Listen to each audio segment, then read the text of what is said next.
Here in Tashkent, I was joined by Bulgaria's President Rumen Radov, and speaking diplomatically, we talked about the EU strategy and sanctions on Russia. First of all, we should realize and recognize what is the result of the sanctions. Who is the winner from these sanctions? I believe that the biggest winner is China. Why? Because China enjoys cheap Russian energy resources. China enjoys Russian military technology.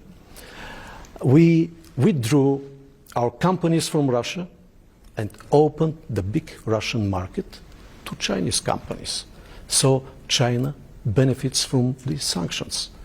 And the sanctions linked Russia and China closely. The problem that I think a lot of people with your position, how do you end up with a ceasefire or a peaceful solution that doesn't reward the initial aggression of Russia? This is extremely difficult political and moral dilemma we are approaching, because we need to understand the nature of this war. The Americans say this is boots on the ground warfare. This is a fight for every inch of territory. And the most important asset in this war is not the weapons, it is the people. But we are approaching the moment when Ukraine could run out of people to defend itself. On the other hand, do you think that Russia is going to step back from Crimea and other regions? We have two options. The first one is to reconcile with the fact that in the 21st century someone can grab territories by force, and to forget about our values, to forget about international law, to forget about UN Charter. Are we going to agree with this? Then what should we do? To send troops, NATO forces, to defend Ukraine and to push the Russians back to the borders of 1991. What does it mean? Third World War with maybe devastating nuclear consequences. This is the biggest dilemma. That's why I strongly support the efforts of the new US administration to initiate peace process between Russia and Ukraine. You're a former military man, so you do not want to fight. I want to avoid fighting. Exactly. Yes, one thing I've always known about the military, the last thing you want to do is fight. But in this case, to come to a solution that is a just and peaceful solution.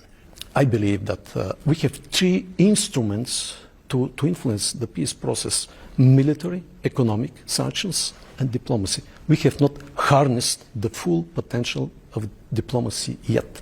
That's why, again, I strongly support the efforts of President Trump. I believe he is a pragmatic, very pragmatic business person who hates devastation brought by any war. And my, disappointment is that he still does not find enough support within the EU for his peace efforts. Because, yes, he's pragmatic, he's realistic, but some European leaders refuse to recognize the realities on the battlefield. And this is a huge problem. Bulgaria is on track to become the latest and newest member of the Eurozone. It's been approved for full membership, having met the criteria. It could argue, some say, will boost economic stability and growth. It's a debate that's been going in Bulgaria for some years. Others say higher prices and loss of independence. And indeed, if you look at the polls, they do seem to be split on whether Bulgaria should actually join in January. The president of the country believes there should be a referendum. And I asked him why. This is a result of so to say, conservative financial policy throughout the years of hard work and sacrifice. All this is paid by the Bulgarian people. We expect to bring benefits to our economy. But there is no consensus in our society, not about the euro, but are we ready to accept the euro in 2026? Well, this is the question. You've been at it for years. I mean, it's not like it's suddenly come round the corner. Surely the time for a referendum would have been earlier. Yes, but everything is so dynamic. Everything changes, even in the European Union. Why did UK left the European Union at all? And in 18 countries out of 27 today, they held a referendum for joining EU with this binding agreement to introduce the single currency. So are you saying you still wish a referendum between now and the date upon which of joining? Perhaps I'm old-fashioned, but I strongly believe in democracy. You see, some leaders, they believe in technocracy. Some other leaders believe in economy as a driving engine. But without democracy, if there is no democracy, the entire social construct is doomed. That's why I initiated a referendum on our readiness to join the Eurozone in 2026. Does a constitutional crisis exist in Bulgaria between a PM who says we're going in and an elected president who says not so fast, only after a referendum? No. There is and there will be no constitutional crisis. In fact, it is about the trust in the institutions, because for the last 4 years, can you imagine, we held 7 parliamentary elections and we witnessed a decline of the trust in our institutions. And the referendum can bring back the trust in the Bulgarian government. So much of European countries' trade relations is dealt with at the EU level. But I'm guessing you're trying to build some form of bilateral relationship, not just with Uzbekistan, but around this whole region.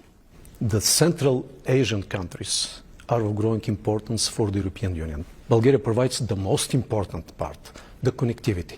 There is a huge room for bilateral relations, for trade, for exchange in various areas. However, we need the connectivity, transport, energy, digital.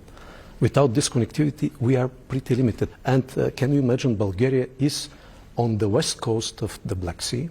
And also you should know that the world's second busiest land border cross point is between Bulgaria and Turkey.